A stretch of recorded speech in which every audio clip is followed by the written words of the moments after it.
Happy Sunday, everyone, and welcome to the latest edition of Richard Skipper Celebrates. Who or what are you celebrating today?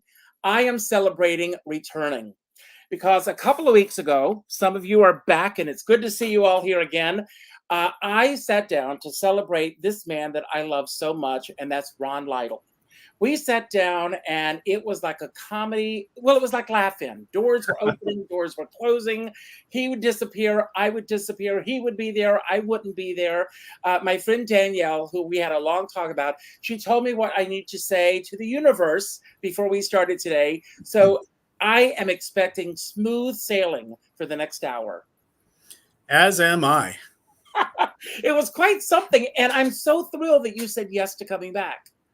It took us a minute, but wasn't as hard as the first time to schedule this. So good for us.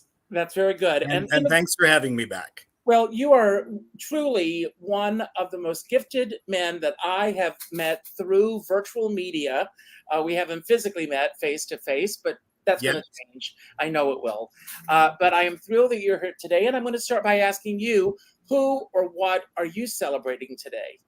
Oh, boy, I guess I'm celebrating the wonders of technology and that we've conquered them.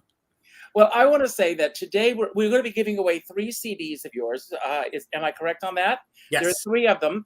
And the word that you need to do is put in a hashtag challenge, because it was a challenge to get us here, but we are here and we're going to celebrate.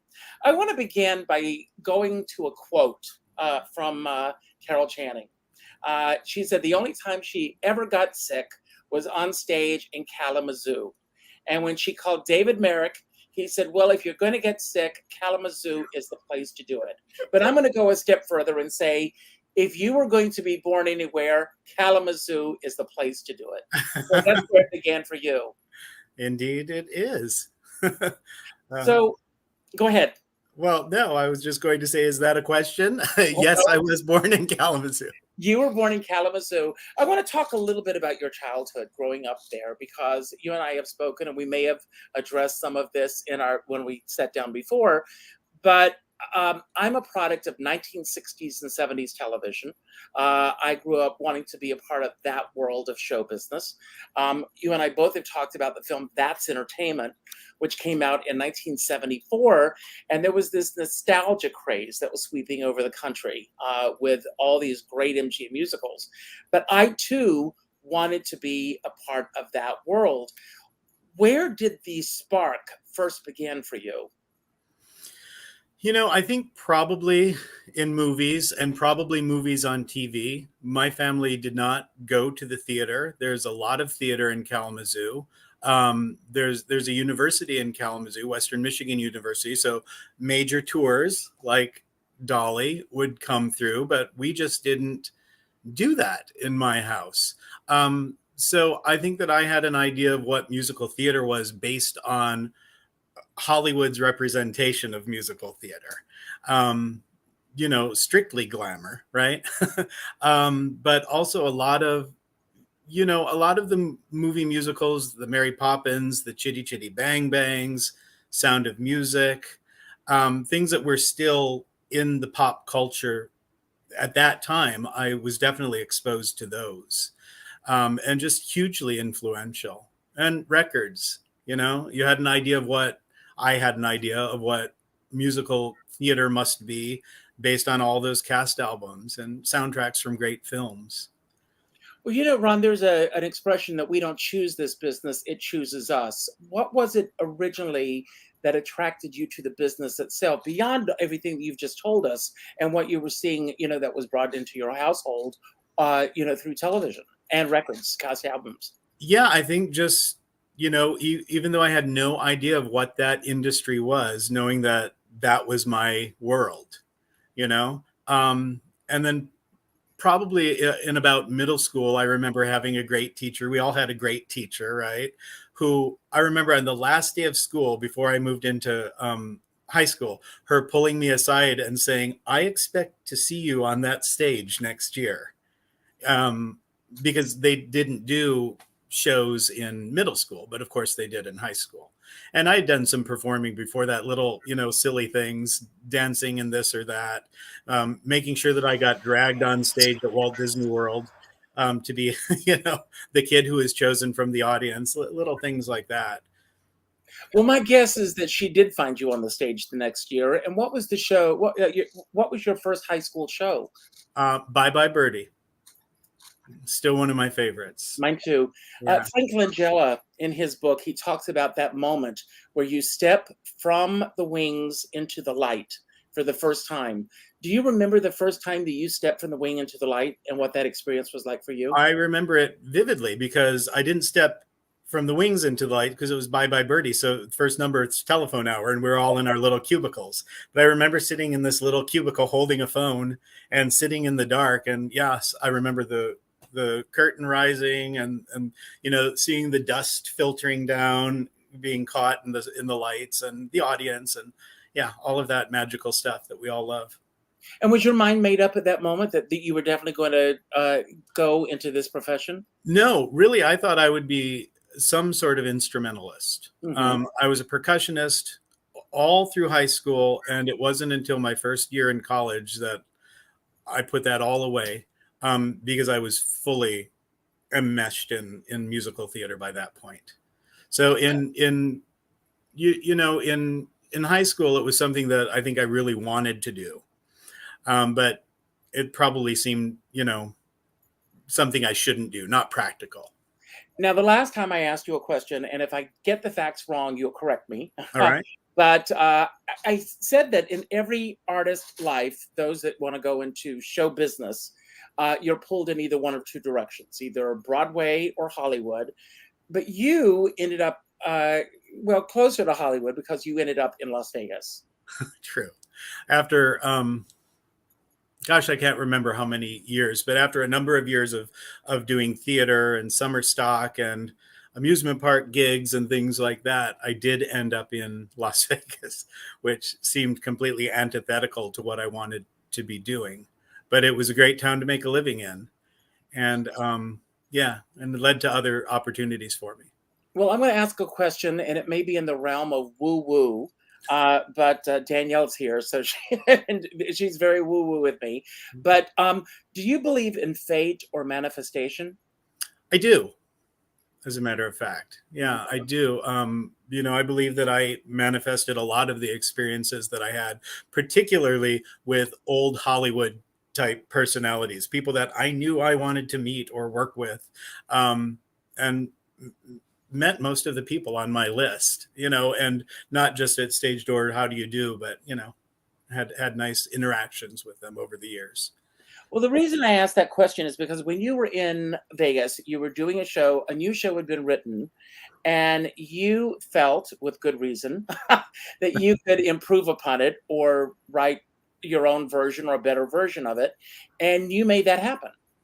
I did. It was on a Friday. I'll never forget it. And I had been working at a well-known casino for about a year, and the rug was pulled out from underneath the producer who hired all of the entertainers.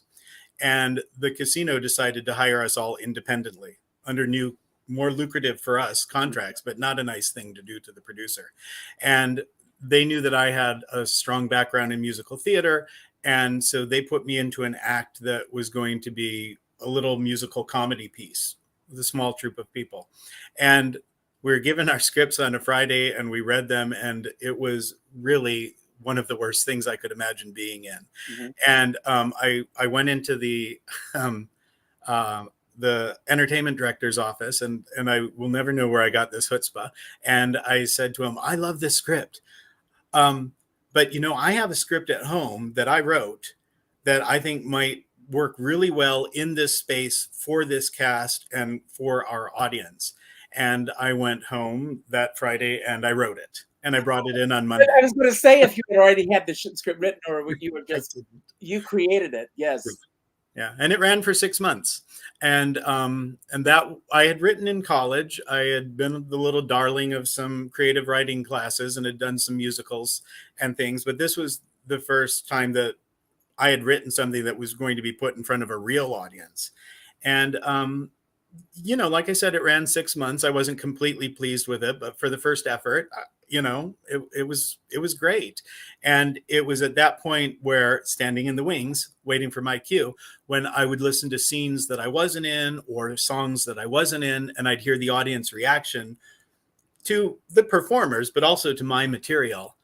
That's where something started to change in me, and I started transitioning into writing more and more. Well, and you may have answered some of this a little bit, but how did that experience shape you, either by the experience itself or from the writing, that you were now hearing your words being performed by other artists on stage, which I think is probably one of the most thrilling, satisfying things that can happen for a writer.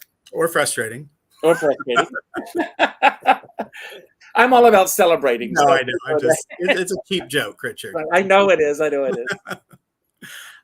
Yeah, well, I mean, I do think I kind of answered it. It just opened this new avenue for me. I never thought that I would stop performing. I thought it was something that I would always do. I figured I'd, you can sing when you're 80. You can tap dance when you're in your 60s. But it just changed my outlook. I knew that I had something more to give, I guess. And how long did you decide to stay in Vegas after this show? And did other opportunities start happening for you in Vegas? Well, I was in Vegas for 9 years. Wow. But I didn't perform in Vegas all that time. Mm-hmm. Something that is, I could kind of kick myself for today. When I got to be about 30, I thought, well, I need to really focus on something else now. And so I really stepped back from performing for 5 or maybe 7 years, which was really hard for me. Just because that was part of my soul, you can imagine. And I had this notion of what I was going to do with my writing. And then I just kind of got sidetracked. And I did this sort of period where I was working in the corporate world, and it was just stupid. And then but you ate. Yes. And then my partner and I ended up moving to San Francisco for a job that he had. And it was during that time that I hurt myself physically and had to leave my job. And it was just the world taking care of me, where that's when I started getting these offers to do writing. Some corporate gigs for a toy company, online media. And then a theater company heard about that and what I had done in Vegas. And so they commissioned me to write a show. And that's kind of hurting my shoulder really led me into what I do today. So thank you. Now, is your husband, your partner, in the business at all? No, he works in tech. Oh, okay. I've always said that I don't think personally that I could be in, my husband and I have been together for 34 years, married 11. But I don't think that I could be involved with anyone else in this business. And I say to him often that when he passes on, hopefully not for a long, long time, but when he passes on, he's going to get to the pearly gates and St. Peter is going to say, "Here is your Purple Heart." Yeah. Because that this is a tough business. And and I'm sure that there's the yin and the yang of any relationship, if you've been together a long time, that for me myself, he keeps my feet on the ground. Would you say it's the same thing for yourself, or how does he enhance uh, your creativity or help you to do the creativity that you have? Yeah, we're totally yin and yang. And we just had Friday, our 39th anniversary. So Congratulations. something works. And he's also super creative. He's a writer, he's a cartoonist, he does graphic novels. That's his passion. He's a terrific storyteller. So I have somebody to always bounce ideas off of, or like for the 500th time, what do you think of this lyric versus this lyric? But also he's a graphic, well, those aren't his posts. He's a graphic I have to designer. ask you, excuse me if interrupting, but is that anything like, a wife saying to her husband, "How do I look in this dress?" And yeah, and are you when he gives you his feedback, how do you respond to that? Well, if it's the right answer,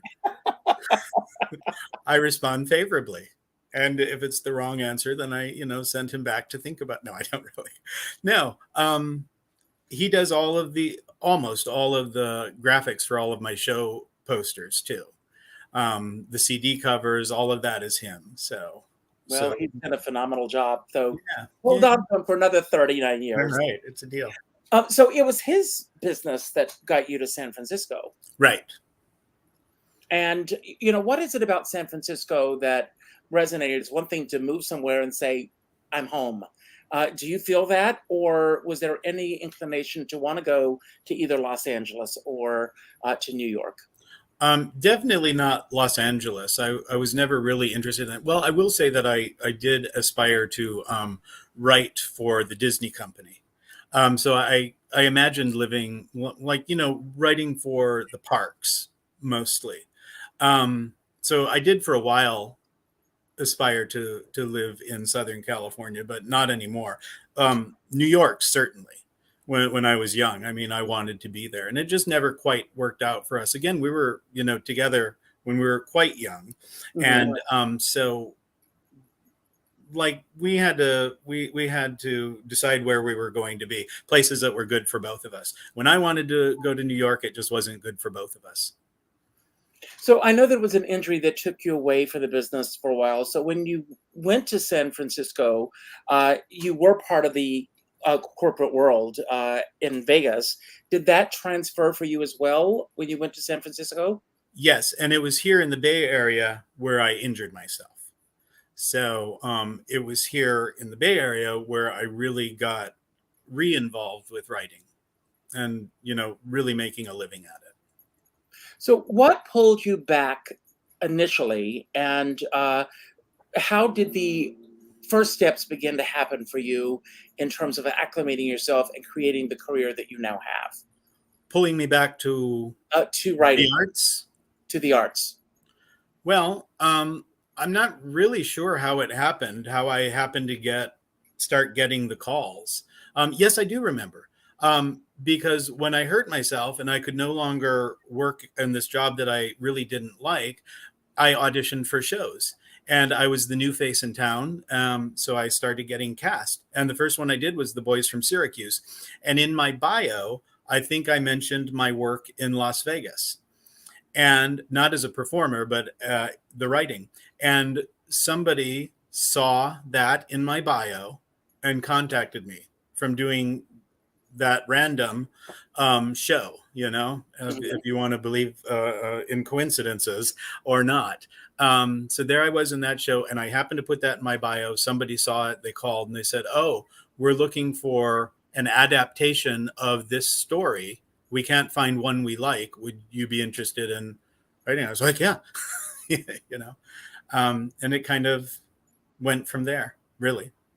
So when did you feel that you were on, and maybe you still don't feel this, I've spoken to people who have phenomenal careers as we look at their careers, and they still don't feel that they're on solid footing in this business. And especially with what the world has been through in the last couple of years with COVID, now the strikes, and not knowing from day to day what our political landscape is going to be or anything else.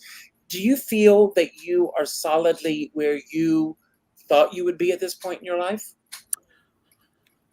I think I never expected to be here. So I guess in a way, yes. And then in another way, I'm not on every theater season's schedule. So, and I wish I were, of course. We all wish that there was more. Um, but when I first started feeling secure was a couple of years after what I described. Was that first show that I got was a musical that I wrote called Oh My Godmother, which was set in San Francisco and was a gay Cinderella story in modern times. And it was just such a hit that it got me a lot of notice. And that was the first time where I really felt like, oh, this is something I could do. People like this. Now, one of the things that surprised me the last time that you and I sat down was to find out that you are not really through, correct me if I'm wrong, any major publishing house or anything like this, that you're very hands on in terms of marketing and promotion and getting your shows out there. Um, what is that like? I know that you have to focus on the artistic area of this, but to also have to put another hat on and say, this is what I need to do to get the word out about what I'm doing. Well, I kind of hate it because I'm not really great at self promotion. And so every couple of years, I kind of kick myself and say, okay, you got to send out packets and make inquiries and let people know that you're out there. Because a lot of my bookings come from word of mouth. And then, after a couple of years, the theater company that saw that show locally and decides to do it, the buzz kind of goes away. So I'm at a point right now where I need to really focus on marketing my shows. Well, what have you learned about yourself regarding marketing your shows through social media? Social media was really not in place when you first began, I'm assuming, but it's now basically the norm for anybody doing the kind of work that you do. Yeah, I'm pretty terrible at social media. Mm, I'm kind of not a big fan of it. I'm kind of not a big fan of what I think it's done to society and our people. agreed. Agreed. So it it's yeah, it's really a kind of a knife's edge that I walk along with it. I'm good with reaching out to people. I'm good with this. I'm good with email, as you know. Um, but like posting, hey, here's this thing going on. I'm not terrific at that. So that's an area where it would be great if I weren't doing my own marketing or self licensing. Well, you've been very, very fortunate because your musicals have been performed around the world. And have you had the opportunity to travel to see these productions being produced in other countries? And No. what is, oh, you haven't. And no. And what was the second part of that question? The second part of that was, and you've already answered the full question, I think. But do you get video? Are you aware of what's happening with your works when it's being done in these other theaters? Sometimes I'll get video, and usually people say, "Oh, we're going to send you a video," and then I never see it. That's what almost always happens. But I do get to see the shows sometimes. If I happen to be in an area where something is playing, it's not really cost effective to jump on a plane to go see, a production of The Man Who Saved Christmas in Hoboken. But a couple of years ago, we were in Michigan around the holidays. So we got to see The Man Who Saved Christmas in Buffalo on a Friday. And then we were in Pennsylvania on a Saturday and got to see the same show, a different production. Mhm, So mhm. that was fun. Things like that happen. And if a show is within a few hours of where I live, then, I'll go see it. And people are always happy to have the composer in the house, and they're always very sweet and make me feel like a king. Well, what I love about all that I've seen is that you have your own spin on these classic stories and fairy tales in some cases, and you've created some original works as well. But has there ever been an instance where your work was not presented as you had written it? And if so, how do you deal with that? For sure. That's happened. I went to see, people will make cuts to things, and we've all been involved in shows where that's happened. um, but I remember going to see one show which they invited me to come, and it was close enough that we could just drive to it. And they had completely rewritten lyrics for one song and had added a scene, I think because they owned a certain set piece from another show. Mhm. So just wrote in this random scene. It's like, oh, here's a pillow. Let's write a scene about a pillow. And it was just so bizarre. And that they would invite me to see this and kind of be starry-eyed. And what did you think? And, I said, well, I didn't appreciate the unauthorized changes, but super fun show because you always want them to do another show Of in course. the future. So yeah, that's happened a few times. And this is like asking what's your favorite child, but do you have a particular show that resonates the strongest with you as a favorite? I think a lot of times it's what am I working on now, or what was the most recent one. So my most recent produced show, which is a full scale, these are not like kids shows, called Christmas in Oz, which just makes me so happy, and I'm so proud of it. It's just being orchestrated by a terrific guy, Ben Ferguson in London, who is the music director of the Cabaret revival that's such a hit right now. And we're talking about recording it next year with a producer that I know you know. I'm very excited about that. And then right now I'm working on a new musical that is an adaptation of a kid's book, young adult book, a fantasy adventure novel called Leonardo and the Time Travelers. And that's got a lot of my attention right now. And I'm, having a really good time with that. Well, I've got a couple of your shows queued up, clips that we're going to see, and I'm trying to find "Oh My Godmother" because there is the file itself is huge, so I've got to go and find it and get it on here. But in the meantime, we're going to see a clip. I love this song. You had mentioned before there's another version of this story out there, so. We'll talk about this on the other side. You know what it is. All right. But to heck with Disney. This is my favorite right here.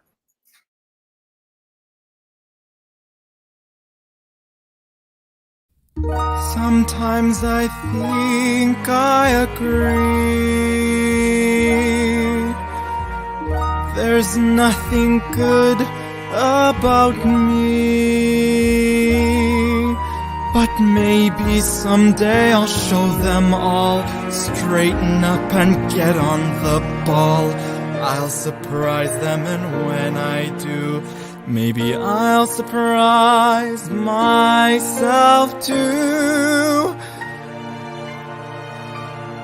Like a man I'll be, like a man they'll see.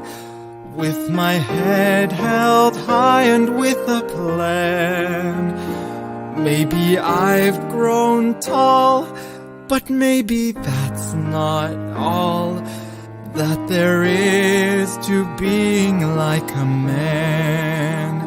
Like a man somehow, like a man. Not now, but for now I do the best I can. I'm so full of doubt, but someday I'll find out what they mean by being like a man. Does a man have to fight just to prove that he's right? Does a man have to be brave and smart? Does a man need to feel that he needs to conceal what he's feeling inside of his heart? Is it weak or strong to admit you're wrong? Is it enough to do the best you can?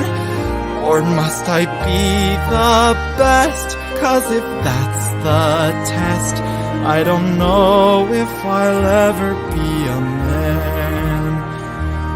Will I ever learn to be more like a man?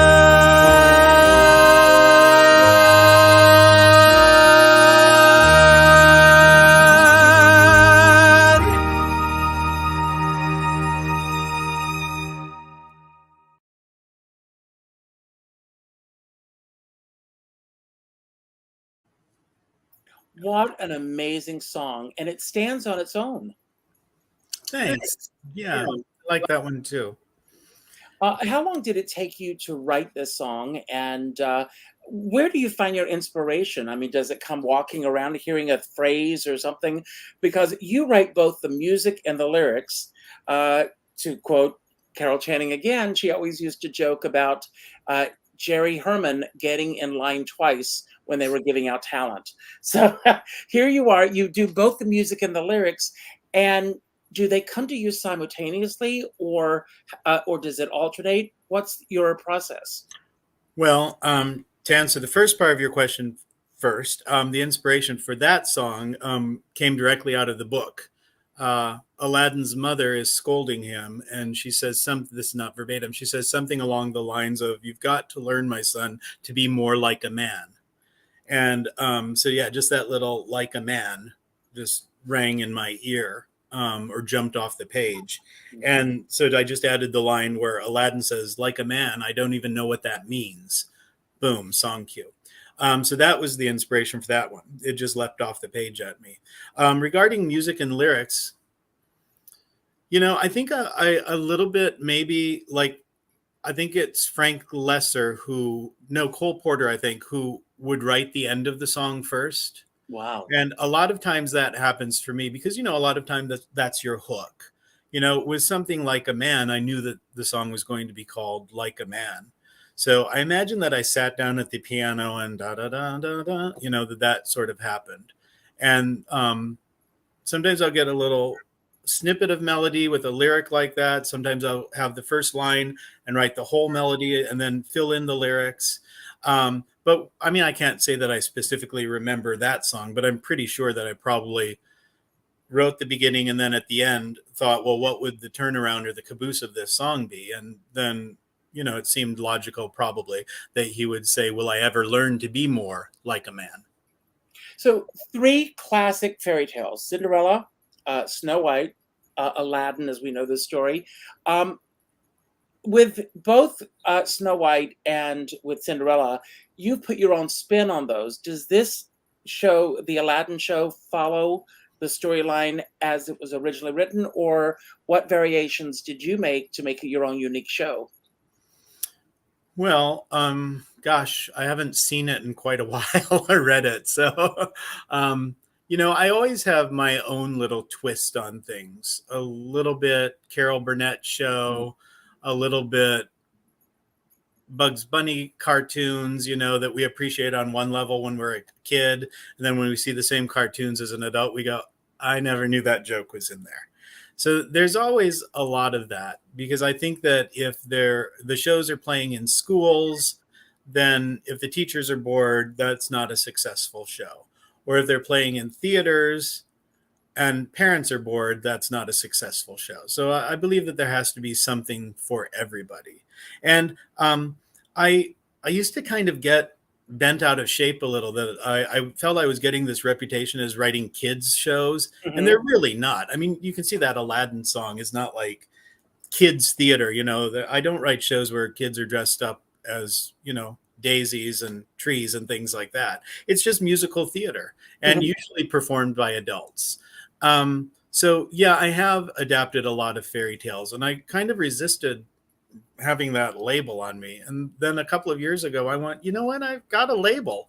If family entertainment is my label, if it was good enough for the Sherman Brothers, it's good enough for me. And it's good enough for me. I absolutely love it.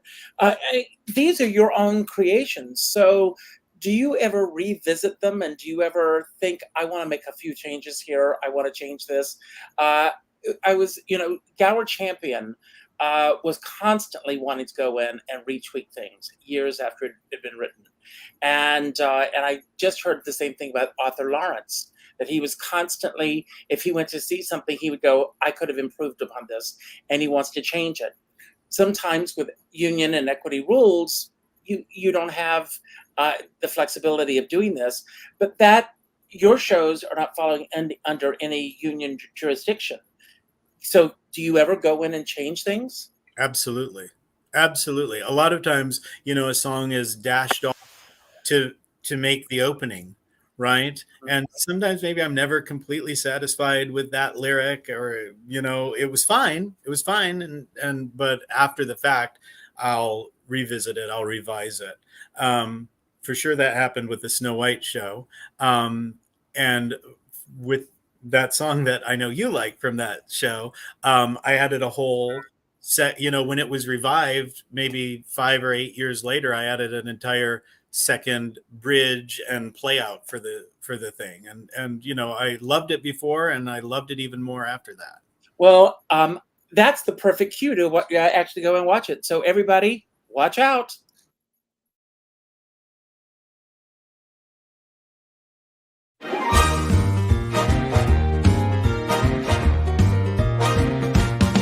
Watch out, 'cause you're headed for a fall. Watch out for the fairest of them all. Her lips are redder than a rose, her skin's as soft as you could please, and a perky little nose will bring a prince down to his knees. That's right, you better watch out for Snow White. Watch out, you're in grade A jeopardy. Watch out, better take a tip from me. She's got a sunny disposition and a funny little laugh, and as far as competition, hun, she's got you beat by half. That's right, you better watch out for Snow White. You got trouble with the capital T, just like they say in the show. Take it from me, your majesty, don't be a fool, just keep it cool and low. Crazy, cool. You better stop, look and listen, or she'll be kissing your toe. No. Watch out for the hair that's black as coal. Watch out, she's going up in every pole. She's gonna cause a major error in your majesty's plan. There ain't no maiden any fairer, and she's gonna steal your land. That's right, you better watch out for Snow White. I hate to beat on only one drum, but it's just the kind of guy that I am. You got yourself in a conundrum that could stump the mighty king of Siam. Better get Heft Paisano if you want his monogram on your PJ. Watch out, a disaster is at hand. Watch out for the fairest in the land. Beware the rookie sugar cookie who'll be snookering you, or you'll be fretting and a-sweating. I'm a-betting that it's true. Heads up, hang tough, hold tight. Watch out for Snow White. Heads up, hang tough, hold tight. Watch out for Snow White. Yeah!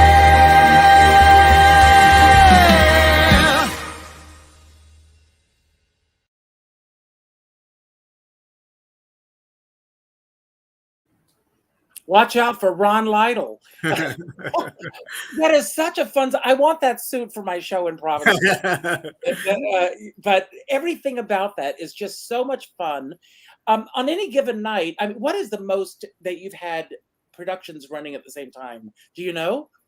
It's got to be at Christmas time, because I have two different Christmas shows that I license: The Man Who Saved Christmas and Christmas in Oz. So I have a nice little pond that I swim around in, but I don't have 40 shows running at once. But I've had 3 or 4 running at the same time during the holiday season, and I have to say I do like that. So we've all gone through this. So I want to ask you, where were you, artistically, career-wise, everything, when COVID shut down our industry for a while? I had just opened a revival of a show called Cinderella Gone to the Dogs that I was actively working on. And I directed it. And we ran for a couple of weeks, and then it happened. And, I didn't have a show.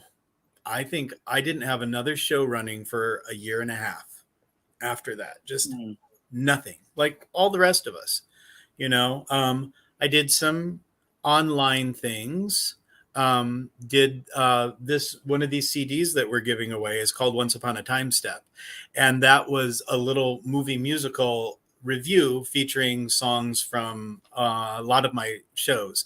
That this theater company I work with closely, East Bay Children's Theater, which brings free musical theater to underserved elementary schools, free, exposes these kids who have never seen a musical in their lives to musical theater. And they roll in there with sets and costumes and lights and these full orchestral tracks. And, you can just see kids like sit up and their lives change. So that was a year and a half of kids not getting any exposure to the arts through just our program.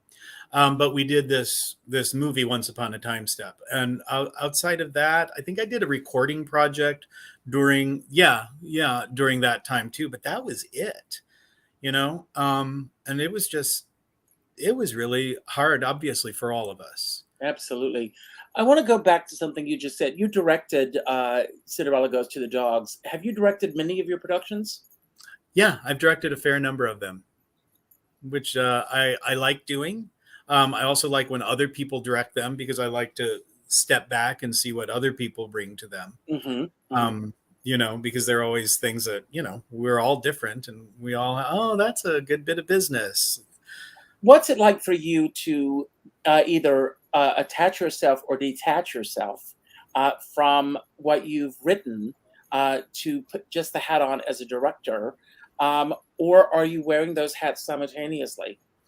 Simultaneously, but I like it because if you're working with really good actors and performers, which I've been lucky to work with those people, they bring something to your work that you never knew was there, Mm-hmm. And I love that.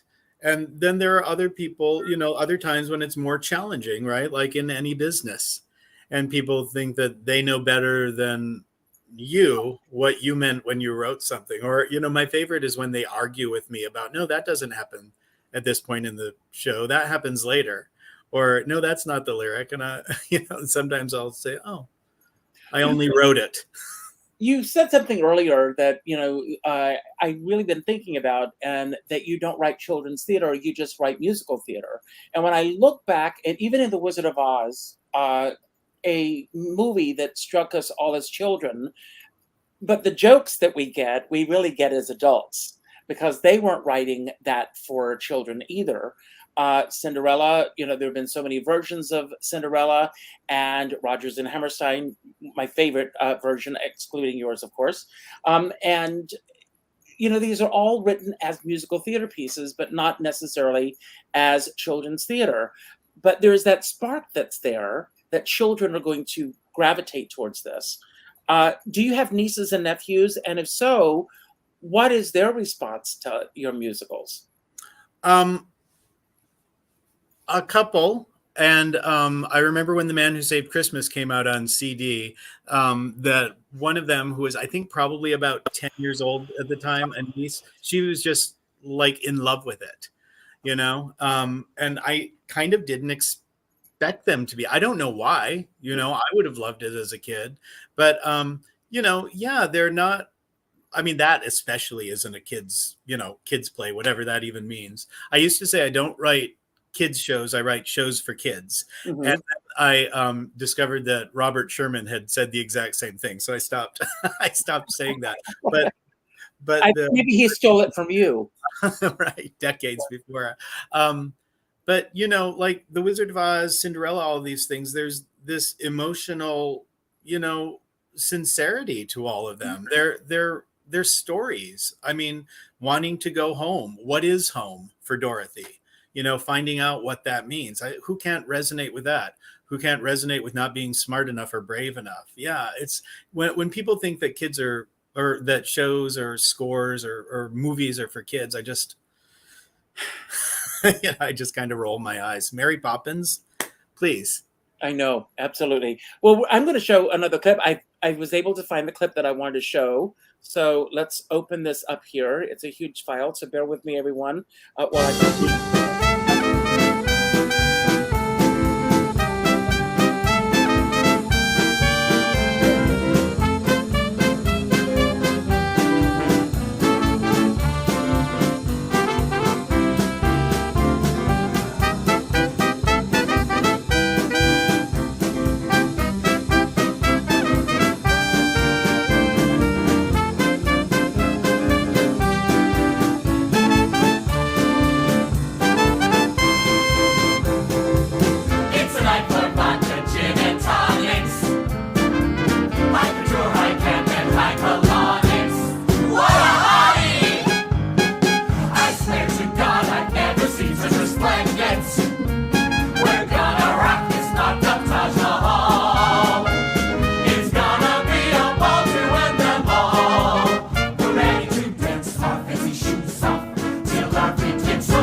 fun. I mean, that looks like it's so much.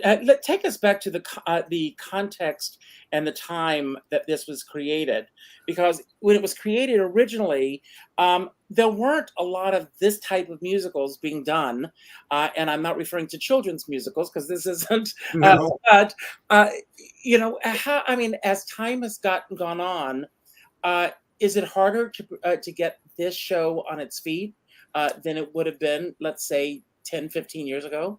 For sure. For sure. It's something that came. It was a wonderful lightning in a bottle moment. Just a few months ago, somebody reached out to me about reviving it in San Francisco, which I think I mentioned before. It's set in San Francisco, so it's perfect. That theater company just closed. So that's a little bit of a disappointment. But that show came about. We moved to San Francisco, and you had asked me earlier, and I didn't respond really, about what it was like moving to San Francisco, and did it feel like coming home? And it really did. Like, and not because of the gay thing or whatever. It's just like San Francisco is just so wonderful, and everybody was so kind and friendly, and so really that show, Oh My Godmother, started out as a Valentine to the city. The opening number is called San Francisco Home Sweet Home to Me. And then after moving to San Francisco in less than a year, we left the city and moved across the bridge to the East Bay. And I went kicking and screaming because my heart was broken. And, we literally are the first exit over the bridge. So like, it's the easiest thing to get to the city, but we weren't living there anymore. And I just, I was pained by this move. But we were renting a house and we had 2 dogs. It was really hard to find any place to rent at the time, much less with 2 dogs. This was in 1999. There'd be a line down the block at an open house, and you had to have your credit report with you and everything. And so it was just a really challenging time to live. It was the .com bubble. So we moved to the East Bay, and I kept working on Oh My Godmother. And I don't think it would have been the show it is and was if it hadn't been for my love, and like having my love torn apart, torn away from me. And now, of course, I love where we live. So looking back over everything that you've done up to this point, what has changed within you as far as the process? And are there elements that are still very much in place that were there when you first started out? I think that for me, there are 2 sides of my writing. And sometimes I'm very much the craftsman when I get the commission to do something. And sometimes it's very much about the passion when I write something like Oh My Godmother. So Excuse me for interrupting, but when you are commissioned to do a show, do you feel intense pressure? I mean, obviously you want to give them what they want, but it's coming from the point that they're reaching out to you instead of you just putting on your creative hat and saying, I'm going to create this show. Does that put a lot of pressure on you? Not too much, really, because I don't accept something if my heart's not in it. Okay. I've been asked to adapt things where I don't like that story. If it's a fairy tale, I don't like that message. I don't like the message of, I was asked to adapt Puss in Boots a couple of times, and I kept reading it. I was like, this is not a nice cat. This cat steals things and hurts people, and then in the end, he's rewarded. I don't like this person. So I turn things down if I'm not interested. It used to be hard when I was working in like the toy industry, where there'd be a huge committee, and everybody would be like, oh, a princess can't wear green. Little girls don't like green, or you can't say this, or you can't say that. That is hard. That's a different kind of pressure. It's not an artistic sort of pressure. Well, I mean, you bring up a very interesting point. The industry right now, everybody wants to be politically correct.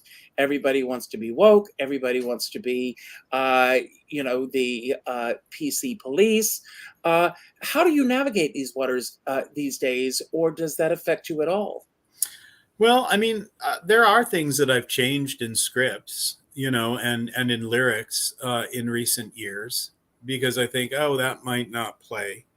And I don't think that they're remotely offensive, by the way. Mm-hmm. But around here, there's a lot of policing going on.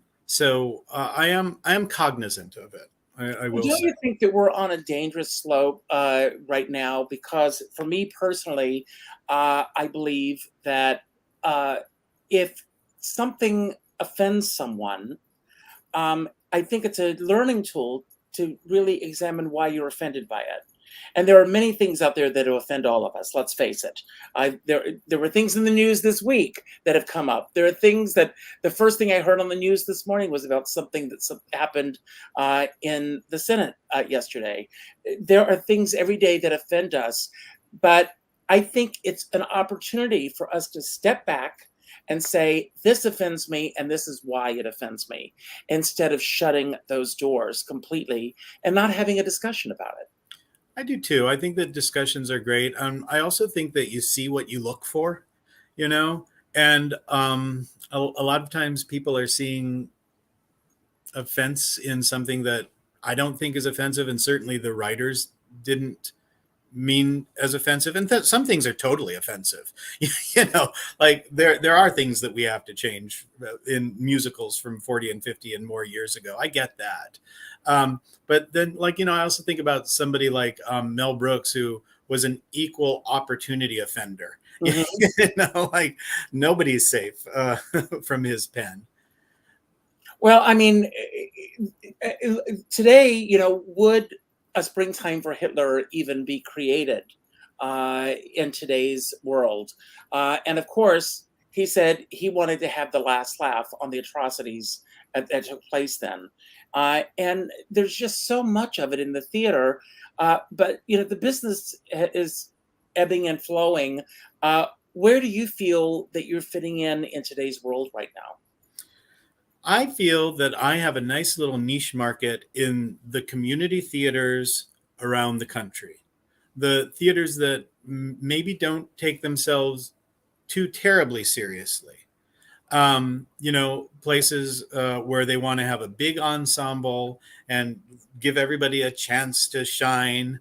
I think that I think that's who I am. You know, of course, do I want a show on Broadway? Obviously, but you know, I'm pretty clear eyed about where my role is. But you bring up a really great point. I mean, the ultimate goal for any artist is to get to Broadway. You know, when I came to New York, it was Broadway, Broadway, Broadway, Broadway, Broadway. But as I've evolved, as my profession has changed, and a lot of it, that's not necessarily, if it happens, it's going to happen. And if it's not going to happen, that's fine too, because I love, first of all, I love performing around the country. I love going into different cities, getting a feel for where I'm staying, and experiencing audiences that are different. What is the biggest thing that surprised you sitting in the audience, watching one of your shows, and the response that the audience is having to something that you wrote? Oh my God. You know, I don't know about being surprised, but the emotional wallop that I get, and a lot of times I can't talk about these things without getting misty. But I remember with "Oh My Godmother," I remember a mother, a grandmother, saying to me after the show, "For the first time in my life, I understand my child's heart." You know, it's when people give me gifts like that. I did a talk back once at the Man Who Saved Christmas, and a widow stood up. You know, they're asking questions afterwards. And she said, "I lost my husband to cancer 2 months ago. And I didn't know if I wanted to celebrate the holidays. And now I do." Oh, And, you know, yeah, stuff like that. I mean, it's the biggest gift to me. And like you say, traveling around and like meeting people in, you know, far away from home, around where I live, people are used to me, you know. But seeing my shows elsewhere where, you know, people are just so grateful that I've come, that's really touching for me too. What's now, it's been brought to my attention that you also appeared in the producers. I did. I did. I thought that I would be able to do that show forever. Um, yeah, that one and Drowsy Chaperone. When Drowsy Chaperone came along, Were I you thought, the man in oh, the chair? uh huh. Oh my God! It's so funny. That's one of my dream roles, and God bless you being able to do it. And when Bob, who wrote the show, said that after every show, people would come up and say, "I am that man in the chair." Right. Do you know what his response was? No. You're a lonely person sitting in the dark every night watching the same cast, listening to the same cast recording over and over and over again. I wouldn't go around telling everybody that you were the man in the chair. I would get that comment all the time. Well, it's a perfect role for you. It's you. And I'd be like, what? Yes, I'm going to look for the button to get us our challenge. And while I'm doing that, I want you to tell everybody what aspects of the man in the chair are truly Ron Lytle. And because you and I both have such a love for musical theater, as it was said in 42nd Street, the two greatest words in the English language. I love musical theater, and thank you for the contributions that you're making continuously to musical theater. So, what was it about you that was truly the man in the chair? Well, it's exactly what you said. It's really just the passion for the work. It's not that, yeah, I'm a crazy person sitting alone in an apartment who won't answer the door. It's that he's passionate about something, you know. He's passionate about one album, but he likes other shows, I'm sure. And Absolutely. yeah, for Now, sure. everyone, while we just got a couple of people who have commented, and I know we've got a lot of people watching because I see the numbers here. And Great thank you people. for all coming back. But please Thank you. put in hashtag challenge. We're gonna wait a few seconds so that you can do this. Hashtag challenge. Put it in, and you may win these CDs to take home with you. Growing up, what was the musical for you that you would have listened to over and over and over again? Oh my God. Well, for a movie, for sure, The Wizard of Oz. And, predates obviously VHS or anything. We got it once a year. It was, Here, must see TV. That's what made it so magical for all of us. Um, for, I'll tell you, a movie soundtrack that my grandmother brought home to me that I just fell in love with was The Happiest Millionaire. uh, I love it to this day. It's one of my favorite Sherman Brothers scores. mhm. And yeah, so those two are big. Oliver, cast album, Oliver. That was a big one for me. And what was the experience for you the first time that you saw one of your own CDs and that everyone has the pleasure of sitting in their own homes now and listening to them? Oh, I loved it. It was like, I felt like I'm legitimate, and it was Oh My Godmother was the first when the show was playing in San Francisco. And so it was for sale in the lobby and everyone running around with them and, sign my CD, felt like I'd made. And everybody, if you don't have a CD player, you can play a CD on your DVD or your Blu-ray player too. So Right. if you haven't signed up for this thing, come on. Yes. Let's So do here it. we are. We're gonna do a giveaway. This is how it goes. Thank you all for being here. And Ron, we got through it. We did it. You came back and it worked. So let's see who's going to be our. Well, it is so. I mean, so just Charles Evans. send me an email, and I will make sure that I get this to Ron, and you will get this out there.